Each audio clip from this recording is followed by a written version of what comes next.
The fuel queues are letting up. Not gone, but not as bad as the beginning of the week. And this week on Dateline Abuja, we attempt to look at the issues. What's this money independent marketers say they're being owed by the Nigerian Midstream and Downstream Petroleum Regulatory Authority? And we hear the regulatory authority went on a monitoring exercise recently. We'll get the details of that. And how do we stop these recurring fuel queues? It's all about Nigeria's recurring fuel crisis today on Dateline Abuja, right after we update you on the major stories from Nigeria's presidency. This is Dateline Abuja.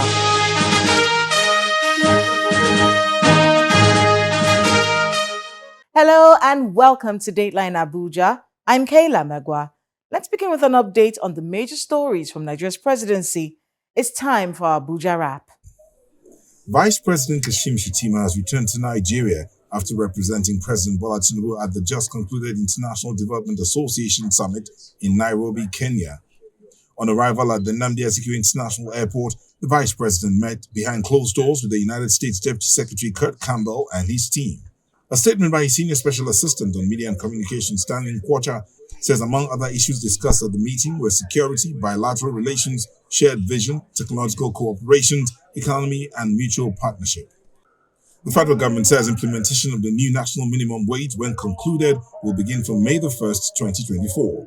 Vice President Kashim Shettima, who represented President Bola Tinubu at the May Day celebration held at the Eagle Square, Abuja, says the federal government is open and willing to implement the recommendations of the tripartite committee working on the minimum wage. I do not take for granted the understanding, patience, commitment, and support you have shown throughout the implementation of this government's policies and programs. The success of our government's policies and programs.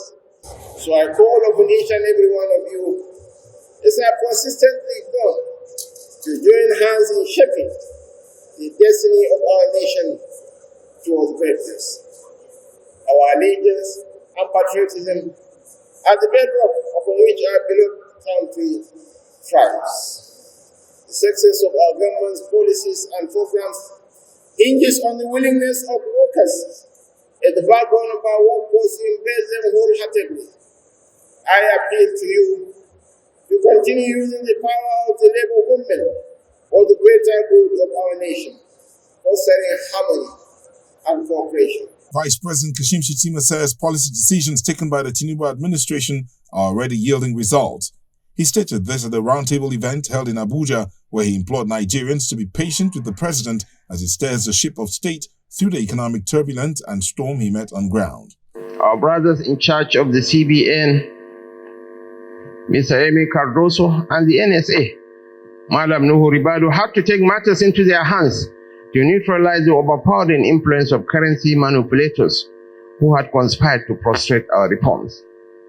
Today, I stand proud to say that their interventions have translated into desired results, and Naira's pushback against all odds is an inspiring journey that doesn't have to be learned in Buenos Aires, as some will want us to do. A month after the withdrawal of the fuel subsidy, we had to warehouse some of the excess revenue collected to avoid overheating the economy. That goes to show that there is a hope for a better tomorrow for this country. Our promise is to wage war against corruption without interference or favoritism is being fulfilled. The ongoing high-profile cases indicate a new era of accountability. The administration's revenue drive is on track to deliver outstanding results with the continued digitization of revenue collection in all ministries, departments, and agencies. Again, the Senate is demanding affordable tariffs at its one-day investigative hearing on the electricity tariff hike. The lawmakers who made the demand also indicated that the proposed hike be halted and better consultations carried out in order to alleviate the sufferings of Nigerians. The Minister of Power, who appeared before the committee, however, assured that only the customers enjoying 20 hours of electricity will pay the new tariff. We made it a conditional tariff. We made it a service-reflective tariff. That the only condition that can make a distribution company to charge the new tariff of 225 naira per kilowatt hour is they must ensure they supply a minimum of 20 hours. to that consumer every day. If they cannot sustain this within a period of 7 days, such consumers must be graduated to the old tariff. The House of Representatives has passed a resolution to invite the Minister of Petroleum and the Managing Director of the NNPCL over the fuel scarcity being experienced in the country. This follows a motion of urgent national importance by Honorable Umar Ajilo. Meanwhile, the House is asking the Nigeria Electricity Regulatory Commission to suspend the implementation of the new tariff. Mr. Nyesom Wike, the Minister of the Federal Capital Territory, has expressed FCT leadership's readiness to adopt drone technology to enhance security in the nation's capital. This announcement was made during a courtesy visit by Andre Derry, the Consul General of the Embassy of Hungary in Nigeria, at Mr. Wike's office in Abuja. Security has been an issue, but by the grace of God, we've been able to reduce the level of insecurity. You can attest to the fact that Abuja is safer now. Yes, because indeed. Of the way we have been able to tackle the issue. Luckily for us, it is a part of our procurement process to have drones. Unfortunately, I'm not an expert. So the security people who are in charge, I will let them have a discussion with our people so that they will identify the type of drones that will be effective and efficient. But whether we want to acquire some drones, yes, that is no going back. Also, the issue of agriculture is very key. Our own idea is we can collaborate and partner, like you said, in terms of PPP. We are willing to provide land, and then if you are willing to come over here to see what you can do, so it will become a symbiotic relationship, so that we can set up the process and know the kind of what we tend to produce, a lot of varieties, in order to see how we solve the problem of food security in our FCT. It's very, very key. So those two issues are very germane to us. The issue that we want to collaborate, cooperate with our people. Welcome back. The recent fuel scarcity that hit Abuja and its neighboring states last week has been a cause of concern to everyone. Despite the claim by the Nigerian National Petroleum Company Limited that the cause of the scarcity has been resolved, whatever the issues are, residents of the nation's capital are not happy with these incessant fuel queues that have characterized the Federal Capital Territory since the removal of fuel subsidy by President Bola Tinubu last year. Please watch this. Hours spent at fuel stations, man-hours wasted owing to the current scarcity of premium motor spirit in the nation's capital has adversely affected the commute of persons and services.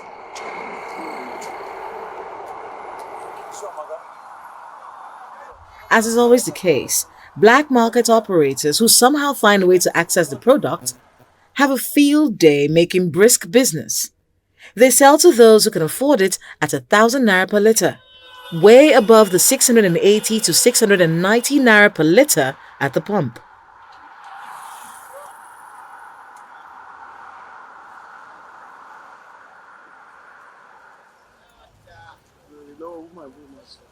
Visibly frustrated residents share their experience.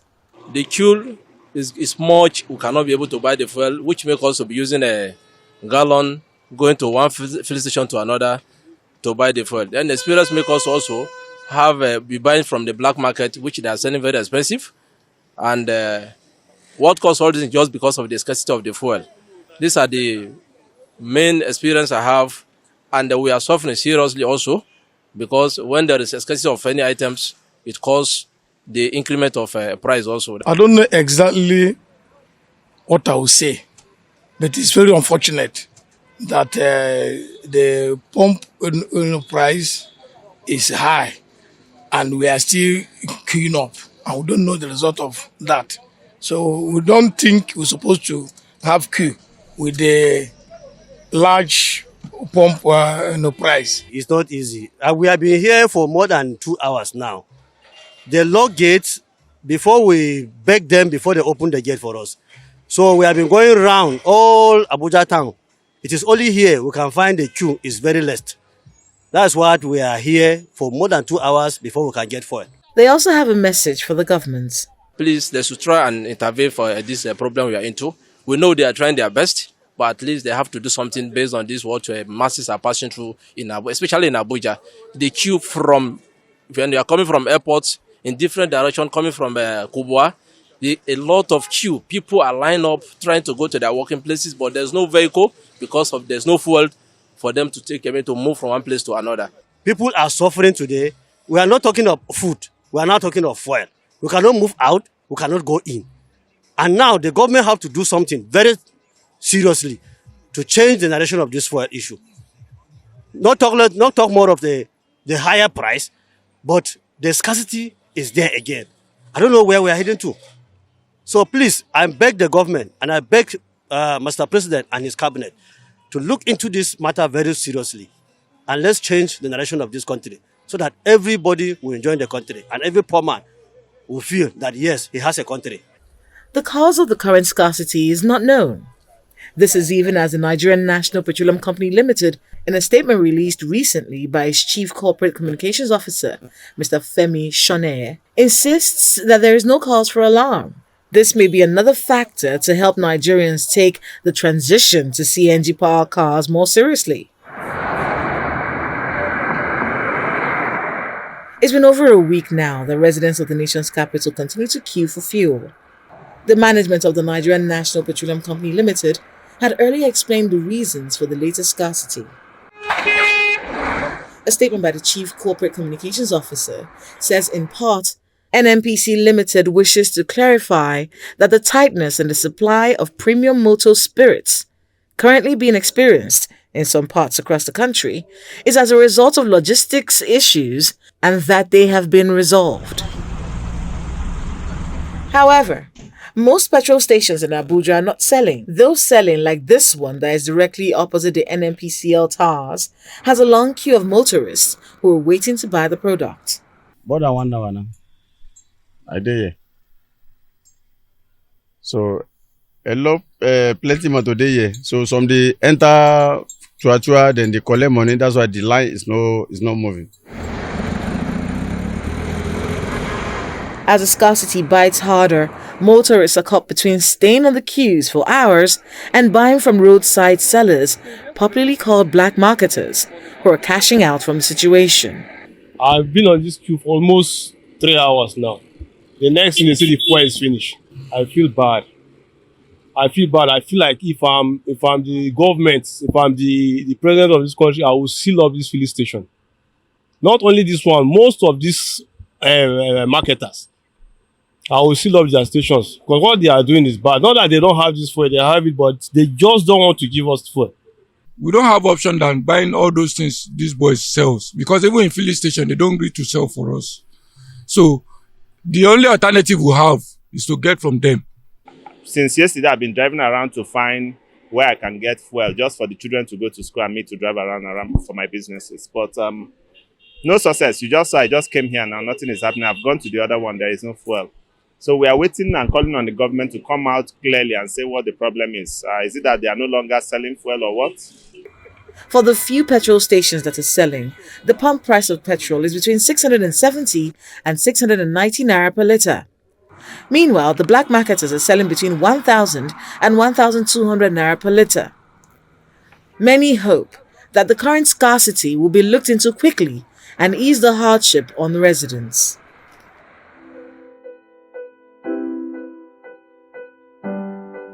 Our guest on the program today is Mr. Obugo Koha, Executive Director, Distribution Systems, Storage and Retailing Infrastructure of the Nigerian Midstream and Downstream Petroleum Regulatory Authority, INMDPRA. What's their mandate? What's causing the recurring fuel crisis in the country? What is this bridging cost being owed? And how do we put an end to this problem?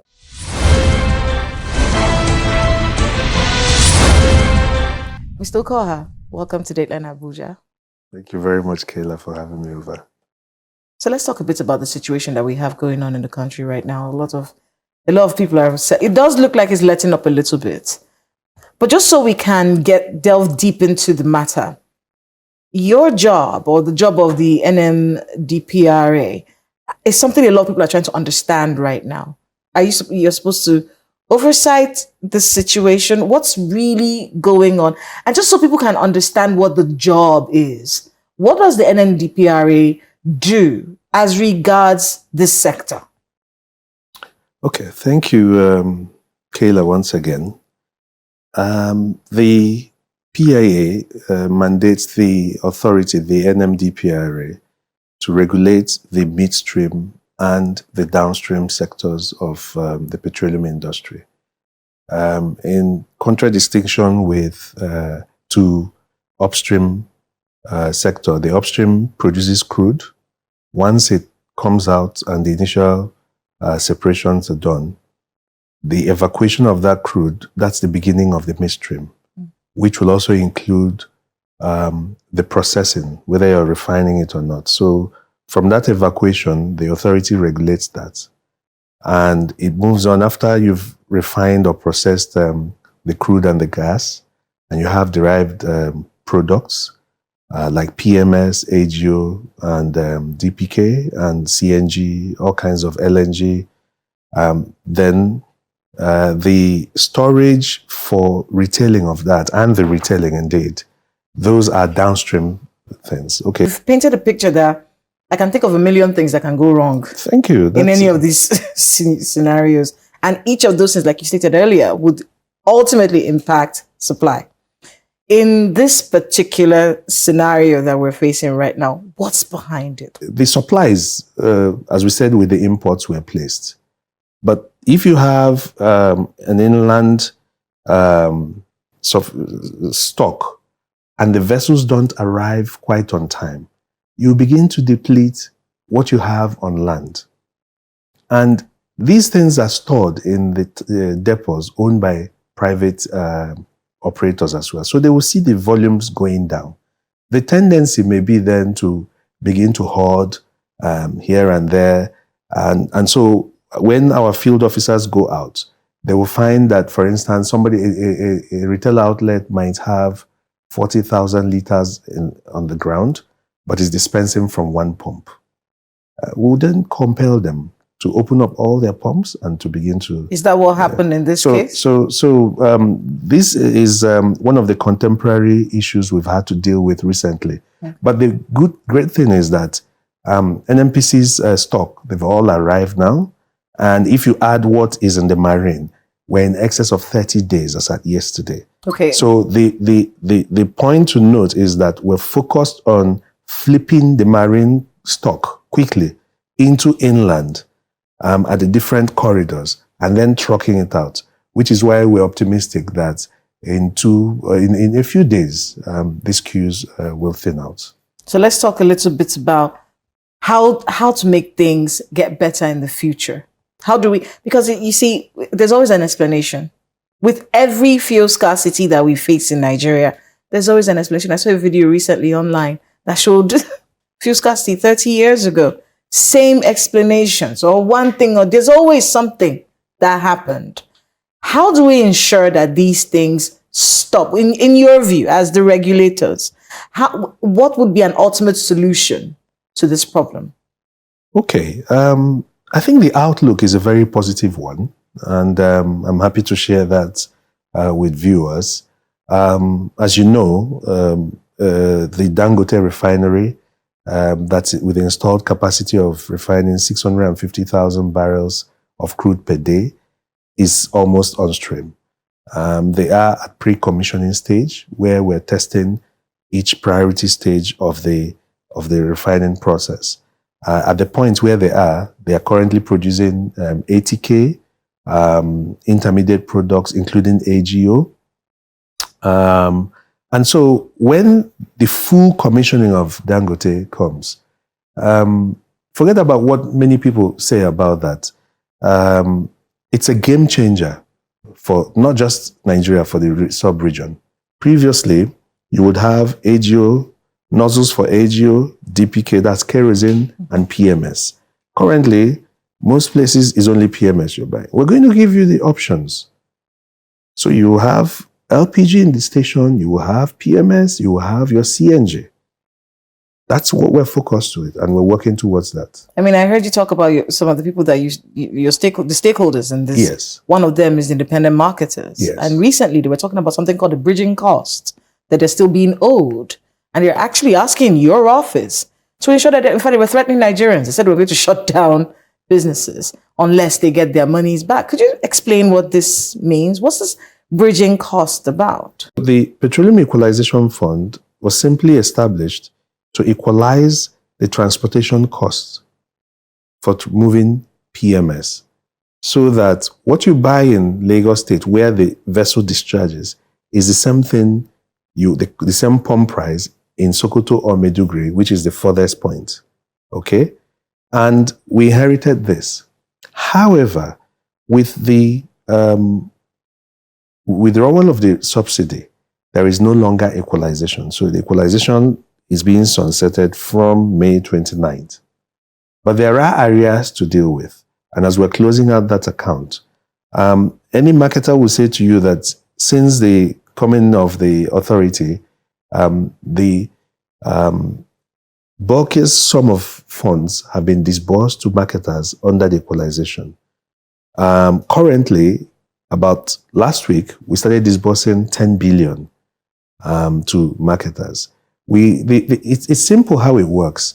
So we take from those that, the major ones, we take the equalization funds from them and we pay to transporters and the smaller retail the outlets, depending on the distance from where they are, the transportation distance.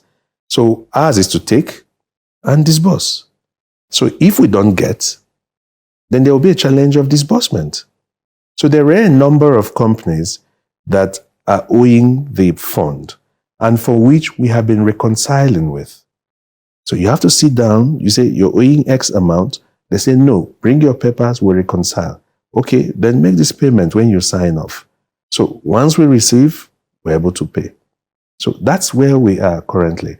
And hopefully, once we close out the fund, and we liquidate those that are the credits we have and the debits, the fund will be closed in accordance with the PIA. So that's the point where we are. It's a lot of work. When I think about just mentioning all the areas that you have to deal with and all the organizations that you have to deal with, it gives me the feeling that from time to time we will still have to deal with fuel scarcities, because this value chain, anything can happen in this. There can be a chink at any point, and once there's a chink, things would slow down. Is that the sense that Nigerians should have?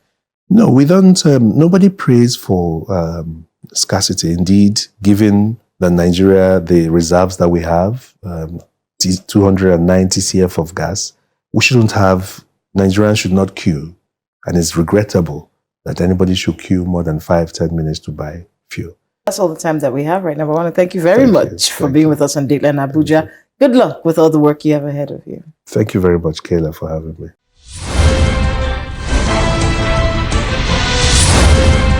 Thanks to my guest and to everyone who spoke to us today on the program. The times are hard, yes, but please don't lose your humanity. While we demand accountability from the regulators, hold on to your humanity. Take it easy and protect your mental health. That's Dateline Abuja this week. Please let us know the happenings in your neighborhood using the social media handles showing right now on your screens. Thank you so much for watching. I'm Kayla Magwa. See you next time.